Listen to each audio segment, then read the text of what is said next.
You know, that music is a little bit my generation, you know that? Two step like that. Okay, good morning again. So now we're back to talk about millennials in the workforce. So now the first question to you, Ibu Satia, is how significant the millennials in the country's workforce nowadays? I think they're very significant. I think the workforce now is like, in my experience, is like 62% to 70% is all millennials now. All millennials yes, now? Now. So basically, well, since you're in the banking industry, when this actually shifted to a very large number of millennials, since when actually? Is it 10 years ago that banking industry is actually growing in their millennials employees? I think it's not 10 years, it's just like 5 years ago. 5 years ago. Yeah, because I think the children, I mean the youngsters, they come back from the university, right? They come back from overseas, they come back from a lot of university here in Indonesia, and then they start to find work. So that's where when all the millennials come, and I think they are now more than 65% in the workforce. And how different do companies, or maybe in your company, basically treat them in terms of professionally, you know, like structure-wise, you know, like career path, for example? Because I've been listening to different sectors, and they say nowadays it's actually faster for anybody to go up, to go to the higher level based on their perspective or performances, basically on that. But different, like long time ago, we have like a certain level just to grow, basically. Is it true or not?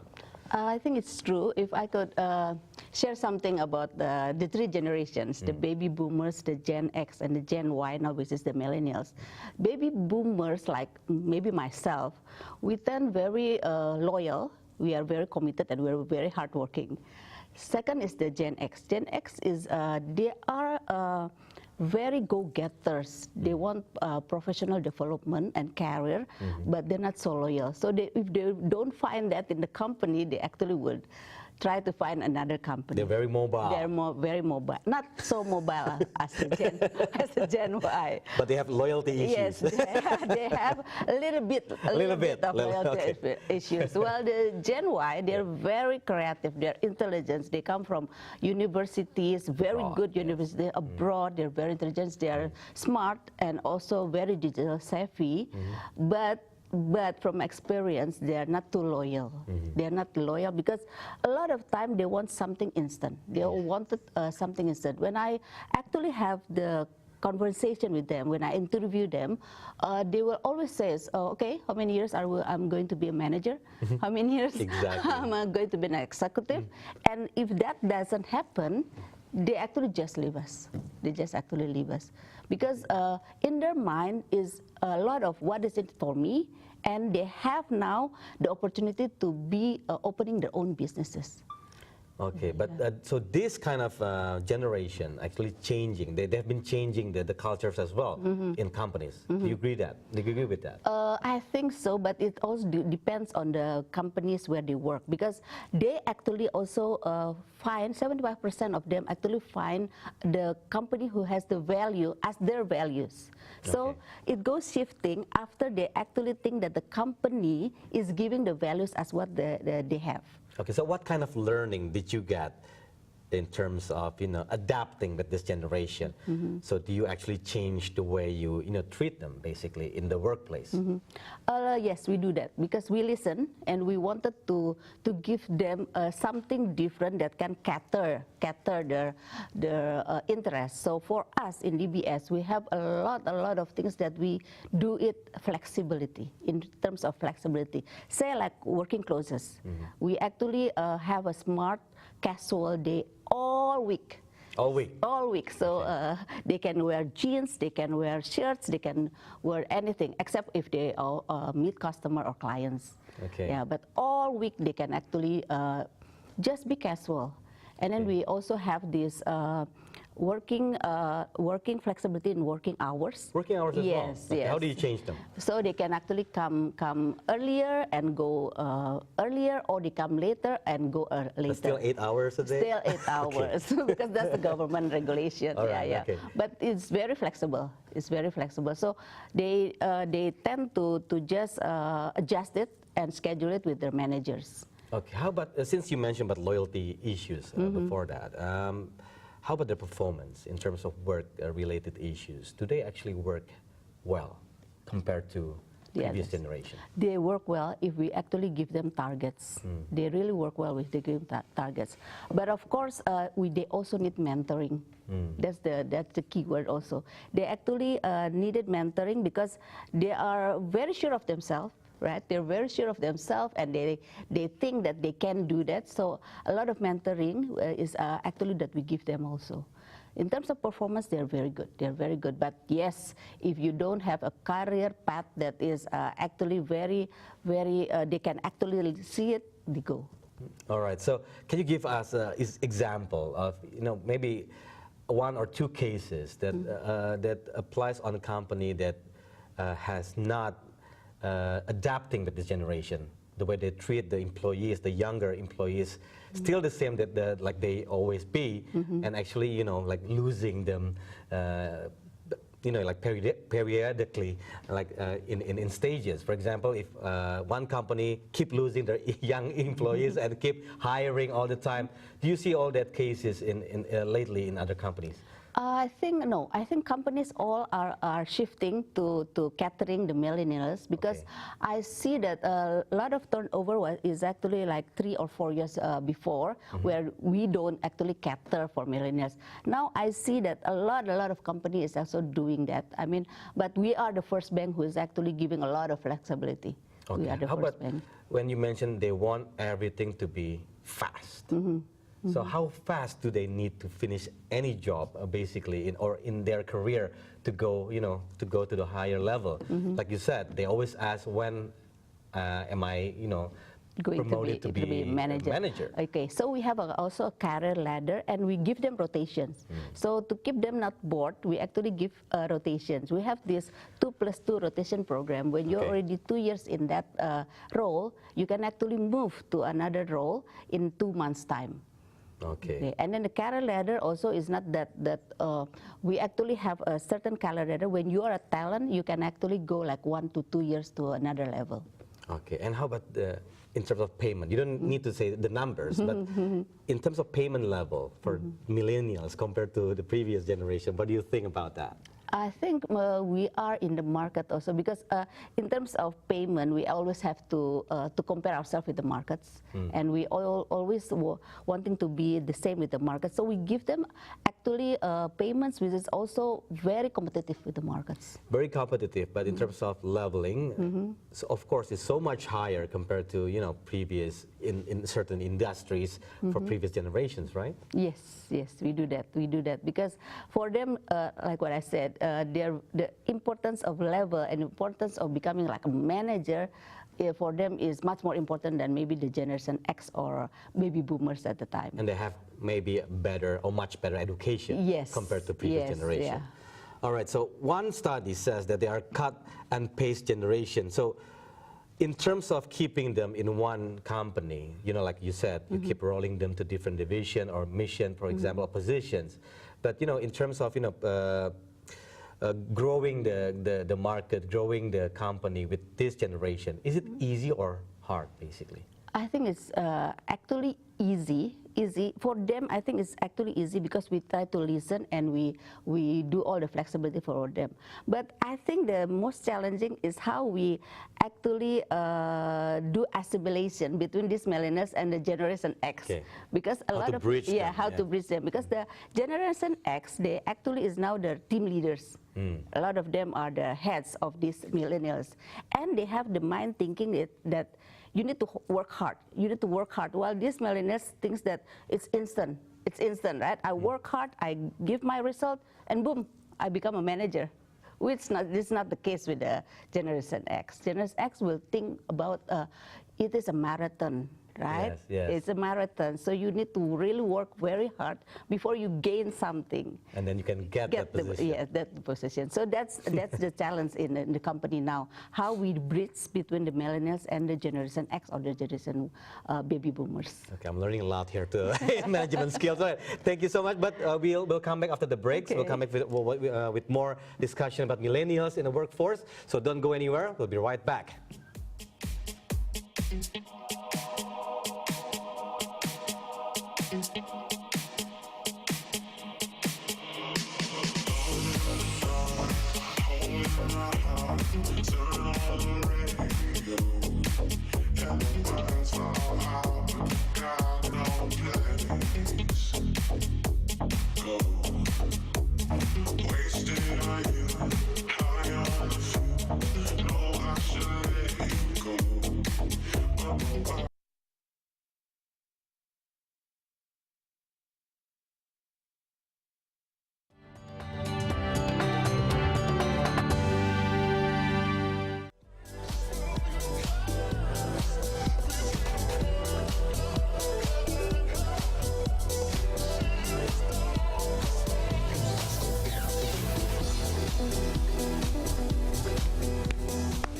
And welcome back to Daybreak, and let's continue this talk with Satia Indrarini. And Ibu Satia, if we talk about the differences, like you mentioned before, so they have loyalty issues. They have we have to provide how to to bridge the communication between the previous generation with this millennial generation. So how do you achieve that kind of a good or inline communication basis? We actually do a lot of trainings also. We have do a lot of trainings. We have leadership trainings for the Gen X, and we have mentoring, which is the key, because mentoring, actually the Generation X also learn from the millennials. Millennials also learn from the Generation X. So we have mentoring, and we have also a lot of digital. We are embracing digital because these millennials are very, very digital savvy, right? Well, Gen X and baby boomers, I think they're left behind. Okay. So how we have a lot of digital trainings also.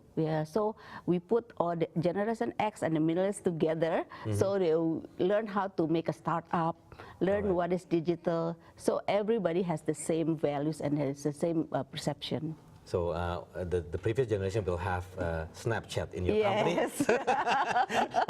No, not into that kind of chat, but but in terms of work ethics, I know you mentioned a little bit about their loyalty and the way you have to be flexible with them. But you also mentioned about the time frame, probably 4 years in terms of they can move around to another industry or sectors or another companies. But how do we keep them in the same company more than 4 years, for example? Is it possible for that? Yes, it is possible. For us, it's more on how we actually create the engagement with them. So for us, we do a lot of celebration. We appreciate what they're doing. Right. So, and we actually try to understand what is their interest, right?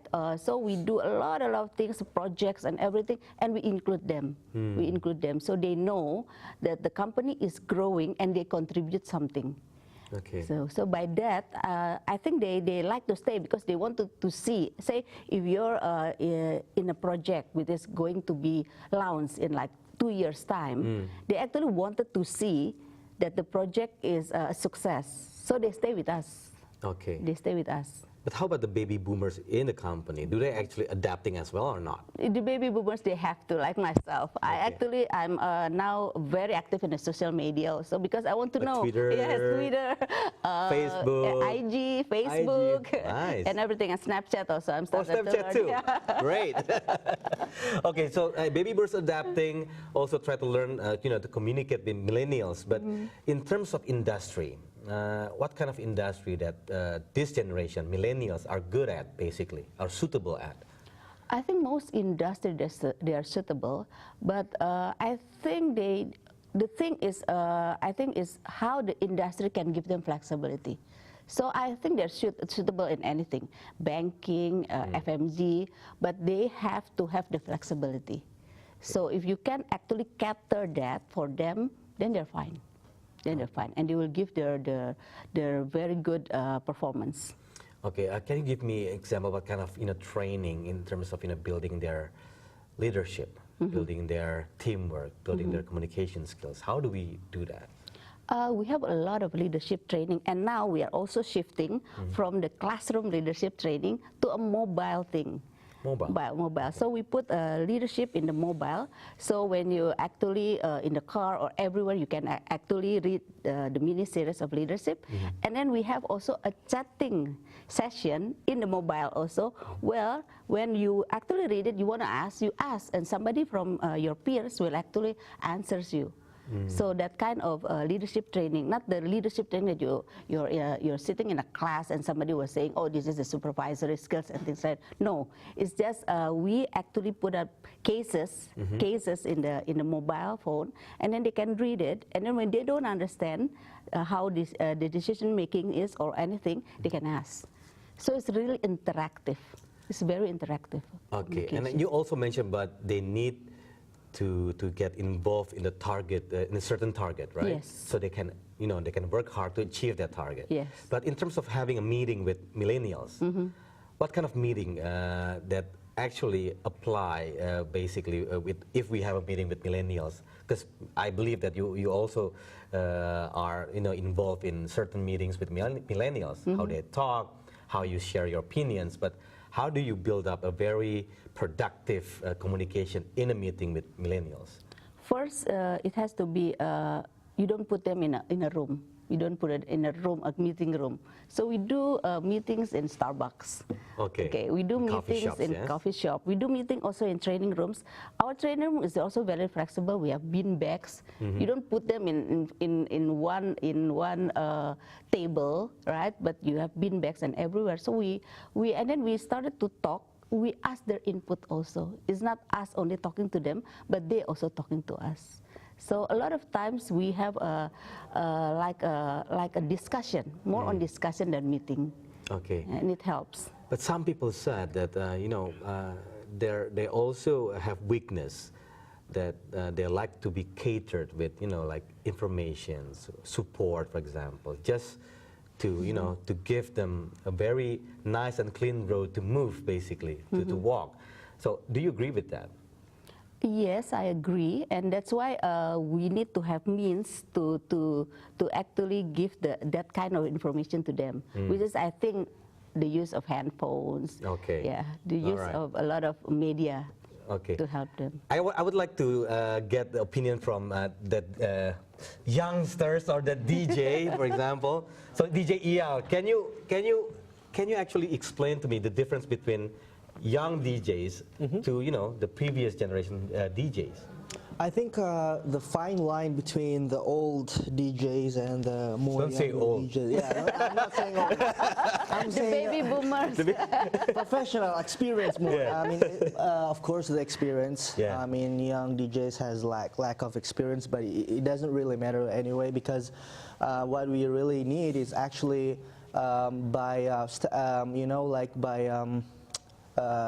study with more old DJs, let's say old, because I don't think there are lots of difference between them. It's just a matter of taste. Taste of music. Yeah, taste of music. I mean, if you compare their new disco and their discos, that's a big significant thing, because it's still a disco, but it's just new and old disco. So I don't think there are big fine lines between. But do you guys also need some kind of mentoring? Of course. Yes. Of course. I mean, mentoring is very, very important, because we can only learn by the ones who already experience more. I mean, especially when you DJ. I mean, you can't only read by books. It's not gonna be enough. I mean, you also need mentoring with more experience. All right. Yes. So fair enough. But speaking about this industry, especially in your industry, do they actually tend to be impatient in terms of sharing their thoughts or opinions? Yes, they are. They are very impatient. So that's why you have to give them time to listen, because they will give their opinion right away.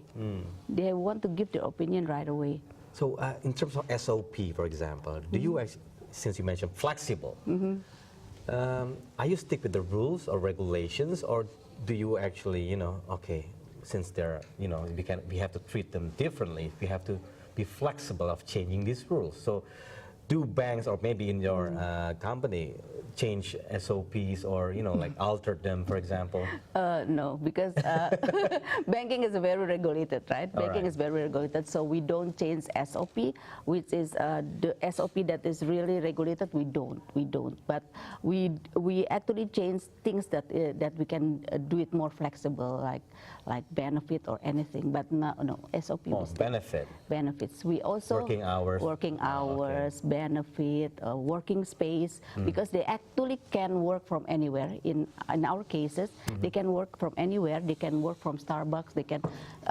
We give them system that they can actually just go with their laptop anywhere, and they work from home. They work from other branches. We have branches everywhere in Jakarta.